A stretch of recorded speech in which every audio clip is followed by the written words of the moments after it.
Welcome back to the Happiness Hack. I'm Tim Coulson, and I am genuinely glad that you chose to be here today. Before we get into today's episode, I want to say something up front. If you are someone who has been told directly or indirectly that your anger is too much, too scary, too ugly, or simply not allowed, then this episode is for you. Because I'm not going to give you permission to express your anger in an unhealthy way. But I am going to give you permission you may have been waiting for a very, very long time. Because today we're talking about anger, and not the kind that destroys, not that unhealthy, unnecessary, overbearing kind, but the kind that actually protects. The kind that when you learn to understand it, rather than suppress it or let it explode, becomes one of the most powerful tools for healing that we have. In today's episode, we're going to explore the anger that we were never allowed to feel. Now, there are two kinds of people who struggle with anger, and I want you to notice which one of these sounds more like you. The first person has been told, often through a relationship or an early experience, that anger was dangerous, that when they raised their voice, expressed frustration, or said that this is not okay, then something bad happened. So they learned to go quiet, to absorb, to turn that anger inward, where over time it became self-blame, shame, and a deep, unshakable sense that they must be the problem. The second person feels anger constantly, but cannot do anything useful with it. So it leaks out as irritability, short fuses. That anger snaps at the wrong people, or it gets numbed by alcohol, work, sex. It lives in the body as tension, as a jaw that will not unclench, a chest that never fully relaxes. It's anger without a direction. And most importantly, it's anger without a safe place to land. So it lands wherever it can. Now, if you recognize yourself in either of these descriptions, then you are in exactly the right place. And more importantly, if you recognize someone else in this, then maybe they're the ones that need to be listening to this episode. Because before we get into it, we're going to talk about what anger is not. It is not a character flaw. It's not a sign that you're dangerous, unstable, or difficult. It is not something that needs to be permanently eliminated from your emotional life. And it is absolutely not proof that you are the problem. Because so many of the people I work with have received exactly that message through words or through the way their anger was responded to. They were taught that feeling angry makes you bad, that good people do not get angry, that if you were just more patient, more grateful, more understanding, then you would not feel this way. And it is garbage. I want to say this clearly. That is not psychology. That is control. And it is a lie. Because when we look at it through a psychological perspective, anger is a messenger. And this is where the science gets really interesting. Because if we can understand that that feeling, that sensation is trying to send us a message, then we can choose how we want to respond to it. So psychologists have spent decades mapping out the landscape of human emotion. And they have described anger as one of our core primary emotions, not a secondary symptom of something else, not a malfunction, but a primary, fundamental human experience with a very specific and important function. Because anger is a boundary signal. At its core, anger is our nervous system telling us that something important to us has been violated. A value, a boundary, a need, your safety, your dignity. So in that sense, Anger is not the enemy. Anger is information. The problem has never been anger itself. The problem has been what we have learned to do with it. Because for many people, especially those who grew up in homes where anger was expressed as cruelty, or where in a relationship their anger was punished or dismissed, the message became clear. Anger is not safe. And so the brain did what brains do. It adapted. It learned to suppress that signal. But here is what happens when we suppress anger consistently over a long period of time. It does not disappear. It simply goes underground.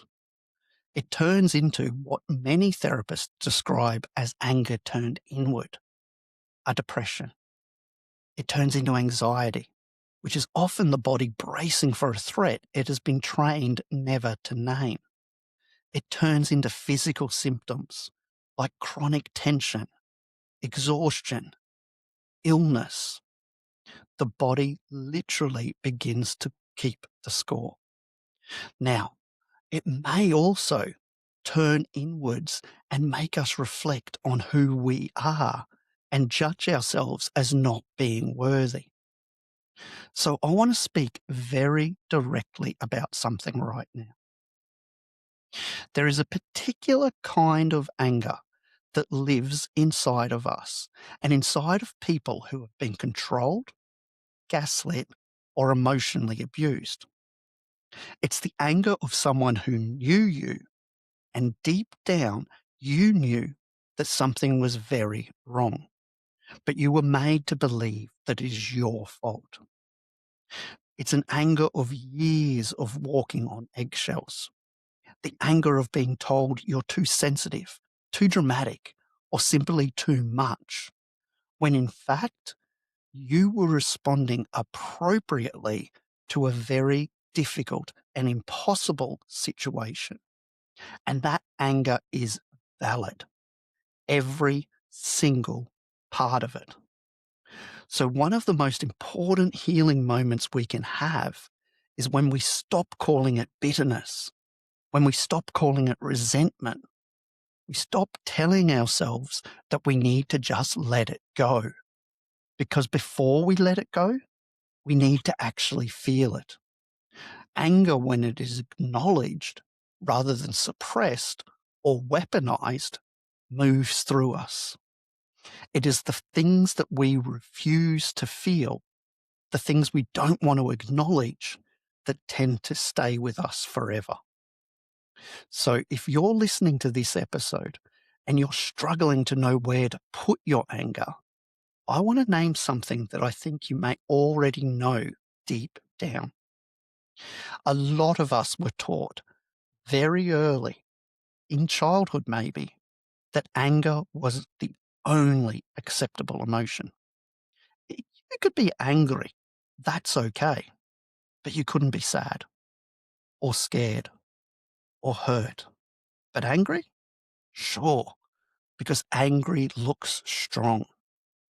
The problem is when anger becomes the only outlet for anything, it ceases to be actual information and starts being a wall, a crutch that we use, something that we lean on that keeps everything out, including the things we actually need, like grief or fear or the love that you are too defended to fully feel.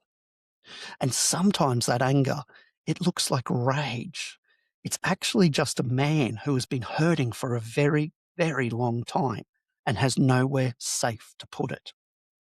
If that sounds like you, it doesn't make you dangerous. It makes you human. And it means that if you can learn to slow down and ask yourself, what is underneath this anger right now? Is it fear? Is it grief? Is it loneliness?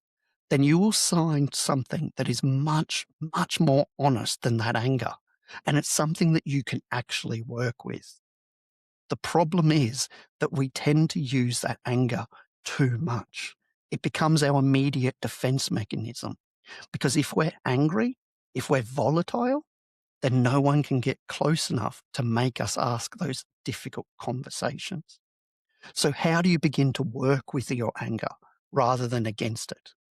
Well, the first step is honestly just giving yourself permission to feel it. You don't have to act on it. Don't direct it at anyone. Just acknowledge it. I'm angry. Something in me is responding to something that's happened, and that response is valid. So now I need to get curious. Rather than react, when I notice anger arising, I want you to pause long enough to ask, what is this anger actually about? What boundary was crossed? What value was violated? What was I trying to protect? Because underneath almost every burst of anger is something more vulnerable, something more genuine, something that needed protecting but did not get that protection, something that mattered and was dismissed.